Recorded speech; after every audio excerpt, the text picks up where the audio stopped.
क्या आपको पता है मात्र 13 दिन में पूरे दुनिया का मैप ही चेंज हुआ था। हाँ, ऐसे ही हुआ था जब पूर्वी पाकिस्तान से बांग्लादेश बना था। हाँ, आइए इस वीडियो पर पूरे विस्तार तरीके से बात करते हैं। चलिए शुरू करते हैं। क्या हो अगर कोई जंग सिर्फ 13 दिन चले लेकिन दुनिया का नक्शा हमेशा के लिए बदल दे। आज की कहानी एक ऐसे ही टकराव की है, एक ऐसी जंग जिसने एक पूरे के पूरे नए देश को जन्म दिया। 93,000 93,000 ये कोई छोटा मोटा आंकड़ा नहीं है। ये उन सैनिकों की संख्या है जिन्होंने दूसरे विश्व युद्ध के बाद हुए सबसे बड़े सैन्य आत्मसमर्पण में हिस्सा लिया था। अब सवाल ये उठता है कि ये हुआ कैसे? आखिर कौन सी सेना थी जिसने इतने बड़े पैमाने पर हथियार डाल दिए और क्यों? चलिए इन्हीं सवालों के जवाब ढूंढते हैं। तो इस कहानी की जड़ तक जाने के लिए हमें थोड़ा पीछे चलना होगा, एक ऐसे देश की कहानी में जो असल में अपने जन्म से ही बटा हुआ था। जी हां, हम बात कर रहे हैं 1971 से पहले के पाकिस्तान की।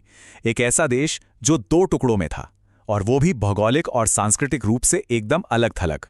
जरा स्लाइड पर नजर डालिए। ये इन दोनों हिस्सों के बीच की गहरी खाई को साफ दिखाती है। एक तरफ था पश्चिमी पाकिस्तान, जो पॉलिटिकल और मिलिट्री पावर का सेंटर था, जहां उर्दू का दबदबा था, और दूसरी तरफ पूर्वी पाकिस्तान, जहां देश की ज्यादातर आबादी रहती थी और उन्हें अपनी बंगाली भाषा और संस्कृति पर बहुत नाज था। और इनके बीच सिर्फ 1600 किलोमीटर की दूरी नहीं थी, बल्कि एक ऐसी खाई थी जो भाषा, कल्चर, राजनीति, हर चीज में दिन ब दिन चौड़ी होती जा रही थी। सच कहें तो ये एक ऐसा ढांचा था जिसका टूटना लगभग तय था। और फिर 1970 में हालात एक ऐसे मोड़ पर आ गए जहां से वापसी मुमकिन नहीं थी।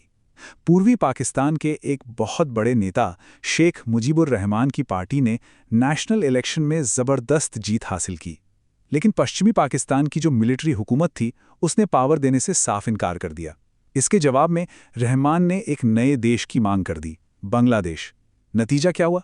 25 मार्च को रहमान को गिरफ्तार कर लिया गया और पूर्वी पाकिस्तान में एक बहुत ही क्रूर मिलिट्री एक्शन शुरू हुआ, जिसे नाम दिया गया ऑपरेशन सर्चलाइट। 1 करोड़, सोचिए, 10 मिलियन लोग।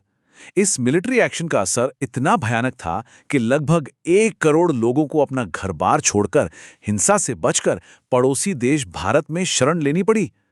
अब इतने बड़े पैमाने पर शरणार्थियों का आना भारत के लिए एक बहुत बड़ा मानवीय और आर्थिक संकट बन गया। जाहिर है, भारत अपनी सीमा पर हो रहे इस घटनाक्रम से और ज्यादा दिन मुंह नहीं फेर सकता था। और इस बढ़ते संकट को देखते हुए भारत ने कोई जल्दबाजी नहीं दिखाई, बल्कि एक बहुत ही सोची समझी और सधी हुई रणनीति के साथ कदम आगे बढ़ाया। उस वक्त की प्रधानमंत्री इंदिरा गांधी तुरंत मिलिट्री एक्शन चाहती थी, लेकिन भारतीय सेना के प्रमुख फील्ड मार्शल सैम मानेकशॉ की सलाह कुछ और ही थी। उन्होंने साफ कहा, हम लड़ेंगे और हम जीतेंगे भी, लेकिन मुझे थोड़ा वक्त चाहिए। उनकी स्ट्रैटेजी बिल्कुल साफ थी, मॉनसून के बीतने का इंतजार करो, ताकि जब भारतीय सेना पूर्वी मोर्चे पर आगे बढ़े तो जमीन दलदली न हो और उन्हें एक क्लियर टैक्टिकल एडवांटेज मिल सके। तो भारत अपनी तैयारियों में लगा ही हुआ था कि 3 दिसंबर 1971 की शाम को पाकिस्तान ने खुद ही युद्ध का आगाज कर दिया। ऑपरेशन चंगेज खान, इस नाम के तहत पाकिस्तानी एयरफोर्स ने भारत के 11 एयरबेस पर एक साथ अचानक हवाई हमले कर दिए। लेकिन इस हमले से भारत चौंका नहीं, बल्कि उसे पूरी ताकत से जवाब देने का एक खुला मौका मिल गया, और बस यहीं से युद्ध की आधिकारिक तौर पर शुरुआत हो गई। इस जंग के सबसे हैरान कर देने वाले किस्सों में से एक लिखा गया पश्चिमी मोर्चे पर, राजस्थान के थार रेगिस्तान में। ये कहानी है लोंगेवाला की उस अविश्वसनीय लड़ाई की, जहां सचमुच असंभव को संभव कर दिखाया गया था। इस स्लाइड को देखिए और अंदाजा लगाइए कि हालात कितने नामुमकिन थे। एक तरफ मेजर कुलदीप सिंह चांदपुरी की कमान में सिर्फ 120 भारतीय सैनिक, और उनके सामने कौन था? करीब 2800 पाकिस्तानी सैनिक और 45 टैंकों की एक पूरी की पूरी बख्तरबंद ब्रिगेड। सवाल यही था कि मुट्ठी भर सैनिक टैंकों के सैलाब का सामना आखिर कैसे करेंगे? और यहीं पर काम आई एक ऐसी तरकीब जिसके बारे में कोई सोच भी नहीं सकता था। देखिए, भारतीय सैनिकों के पास असली एंटी टैंक माइंस थी ही नहीं, ना के बराबर थी। तो उन्होंने क्या किया, कुछ असली माइंस बिछाने के बाद रेत में सैकड़ों खाली टिफिन बॉक्स दबा दिए। अब रात के अंधेरे में पाकिस्तानियों को लगा कि वो एक बहुत बड़े माइंड फील्ड में घुसाए हैं। उनके इंजीनियरों ने पूरी रात एक एक करके नकली माइंस को निकालने में बर्बाद कर दी, और टैंकों का पूरा काफिला वहीं का वहीं रुक गया। और बस जैसे ही सुबह की पहली किरण आसमान में आई, भारतीय वायुसेना के हंटर फाइटर जेट्स ने धावा बोल दिया। रात भर से एक ही जगह पर रुके हुए खुले मैदान में खड़े पाकिस्तानी टैंक उनके लिए बहुत आसान निशाने थे, और कुछ ही घंटों के अंदर पूरा टैंक रेजिमेंट तबाह कर दिया गया। ये एक छोटी सी टुकड़ी की बहुत बड़ी और बहुत ही निर्णायक जीत थी। चलिए अब रेगिस्तान की रेत से निकलकर समंदर की लहरों पर चलते हैं, जहां एक अलग ही दिमागी खेल चल रहा था। रणनीति और अंतर्राष्ट्रीय ताकतों की एक बहुत बड़ी शतरंज की बाजी खेली जा रही थी।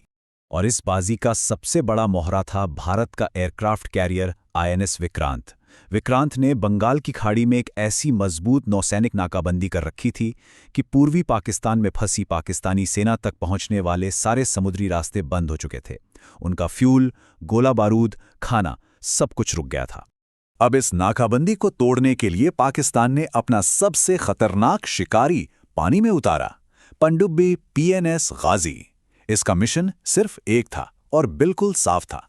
समंदर की गहराइयों में छिपो, आईएनएस विक्रांत को ढूंढो और उसे डुबो दो। लेकिन भारतीय नौसेना ने इस शिकारी को फंसाने के लिए एक बहुत ही चालाक जाल बिछाया। सबसे पहले तो विक्रांत को चुपचाप एक सीक्रेट लोकेशन पर भेज दिया गया। फिर विशाखापत्तनम में जानबूझकर झूठे रेडियो सिग्नल भेजे गए और बहुत बड़े पैमाने पर राशन का ऑर्डर दिया गया, ताकि ऐसा लगे कि विक्रांत वहीं मौजूद है। और चारा डालने के लिए एक पुराने जहाज आईएनएस राजपूत को वहां छोड़ दिया गया। और ये जाल काम कर गया। पीएनएस गाजी धोखे में आ गई और विक्रांत को ढूंढते ढूंढते विशाखापट्टनम के तट पर पहुंच गई, और वहीं पर आईएनएस राजपूत ने उसे डिटेक्ट किया और समंदर में ही डुबो दिया। बस एक झटके में पाकिस्तान का सबसे बड़ा नौसैनिक खतरा हमेशा के लिए खत्म हो गया। लेकिन बात यहीं खत्म नहीं हुई। जल्द ही ये जंग एक ग्लोबल टकराव में बदल गई। पाकिस्तान की मदद करने के लिए अमेरिका ने अपना 7वां बेड़ा और ब्रिटेन ने अपना ईगल फ्लीट बंगाल की खाड़ी की तरफ रवाना कर दिया।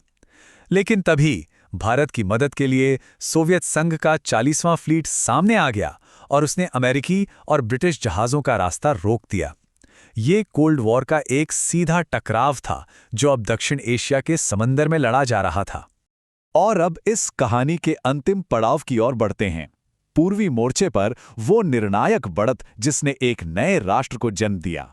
यहां पर मिलिट्री पावर के साथ साथ साइकोलॉजिकल वॉरफेयर यानी दिमागी लड़ाई का भी भरपूर इस्तेमाल किया गया।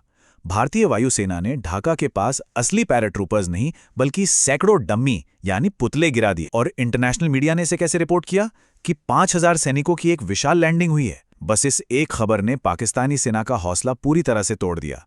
और रही सही कसर तब पूरी हो गई जब गवर्नर के घर पर बमबारी हुई। उन्होंने डर के मारे इस्तीफा दे दिया और पाकिस्तानी खेमे में पूरी तरह से अफरा तफरी मच गई। इस पूरे युद्ध की रफ्तार वाकई हैरान करने वाली थी। 3 दिसंबर को जंग शुरू हुई, 4 तारीख को लोंगेवाला की लड़ाई, 9 को गाजी का डूबना और महज 13 दिनों के एक बवंडर के बाद 16 दिसंबर को युद्ध खत्म हो गया। ये एक बहुत ही तेज और निर्णायक अभियान था। और फिर आई वो तारीख 16 दिसंबर 1971। ढाका में Pakistani lieutenant general A K. Niazi ने भारतीय सेना के सामने आत्मसमर्पण के दस्तावेजों पर साइन किए। उस एक ऐतिहासिक पल के साथ युद्ध खत्म हुआ और दुनिया के नक्शे पर एक नया आज़ाद देश उभरा, बांग्लादेश। तो वो 13 दिन की जंग तो खत्म हो गई, लेकिन उसका असर आज भी महसूस किया जा सकता है। और यह हमें एक अहम सवाल पर सोचने के लिए छोड़ जाता है कि 1971 के उस युद्ध की विरासत आज भी दक्षिण एशिया के नक्शे और उसकी राजनीति को किस तरह से आकार दे रही है।